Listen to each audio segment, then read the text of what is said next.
এখন সরকার বদলের পর আমাদের আল্লামা মামুনুল হক সাহেবকে গণভবনে ডেকে নিয়ে পরামর্শের মাধ্যমে ডক্টর আবু খালেদ সাহেবকে ডেকে নিয়ে আমাদের কি উৎসাহ উদ্দীপনা বাড়ায় দিয়েছে।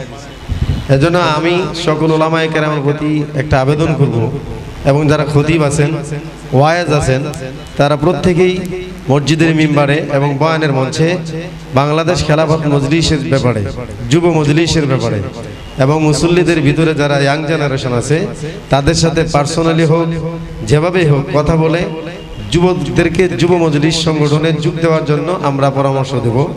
যেমন আজকে আমি আমার মসজিদে বয়ানের এক ফাঁকে খেলাফত মজলিসের কথা দাওয়াত দিচ্ছি।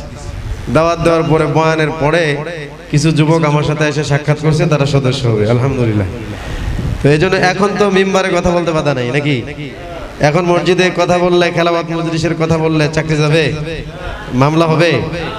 এতদিন যারা চুপ ছিলেন আমি তাদের প্রতি আহ্বান করব, মসজিদের মিম্বারে যদি মসজিদে আইসা আওয়ামী লীগের লোকেরা যদি আইসা দোয়া চাইতে পারে, বিএনপির লোকেরা যদি ইলেকশনের সময় এসে দোয়া চাইতে পারে, তারা যদি খোলা মনে আইসা খোলা মাঠে মসজিদের মিম্বারে আইসা দোয়া চাইতে পারে, তাহলে আমি খতিব হইয়া কেন আমি ইসলামী দলের পক্ষে কথা বলতে পারবো না?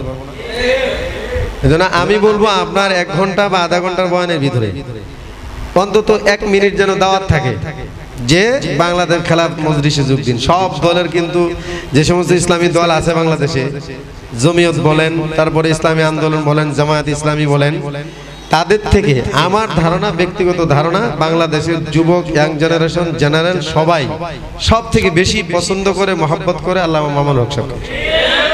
সুতরাং আমরা যদি এই টার্গেট নিয়ে আগায় যাই, আমার মনে হয় খুব বেশি দিন লাগবে না বাংলাদেশের একটা প্ল্যাটফর্মে বাংলাদেশ খেলাফত মজলিস, যুব মজলিসকে প্রতিষ্ঠা করার ব্যাপারে যা আমাদের মেহনত মুজাহাদার দরকার।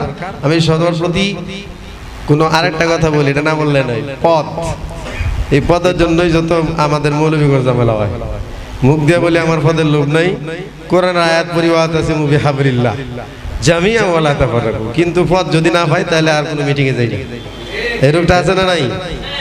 আমি আপনাদের সবার পায়ে হাত দিয়ে বলছি, ইসলামী রাজনীতিতে যদি আমরা আগায় না যাই, এখন তো এত বছর পর্যন্ত আমরা কথা বলতে পারি নাই, খোদা না করুক আমাদের এই দায়িত্বহীনতার কারণে পরবর্তী যদি আবার কোনো জালেম আসে, টুপি নিয়ে চলার ক্ষমতা থাকবে।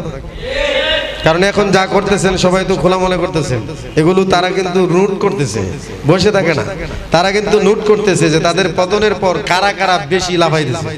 তো সুতরাং আমরা এখনই সময় আমাদেরকে মাঠ পর্যায় থেকে শুরু করে একবার উচ্চ পর্যায় পর্যন্ত আমাদের নিজেদেরকে শক্তিশালী করে, তাও সাংগঠনিকভাবে, ব্যক্তিগত মর্যাদা দেয়া, ব্যক্তিগত সম্মান দেয়া কোনো বক্তা, কোনো আলেম বাংলাদেশে কিছু করবে এটা সম্ভব না।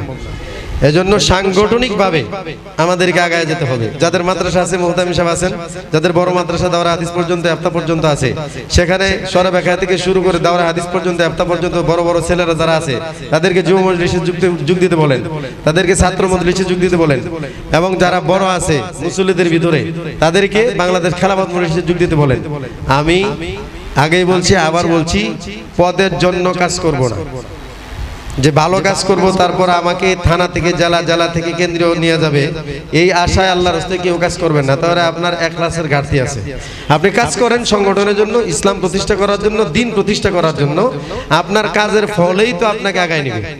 এজন্য আমরা কাজ করবো ইনশাআল্লাহ দিনকে বিজয় করার জন্য রাষ্ট্রীয় পর্যায়ে। কোথায়? রাষ্ট্রীয় পর্যায়ে দিনকে প্রতিষ্ঠা করার জন্য আমরা কাজ করব, কাঁধে কাঁধ মিলায়া। কে কোথায় আছে, কে কোন পদে আছে সেটা আমার বিষয় না, আমি একজন কর্মী হিসেবে থাকতে চাই ইনশাআল্লাহ।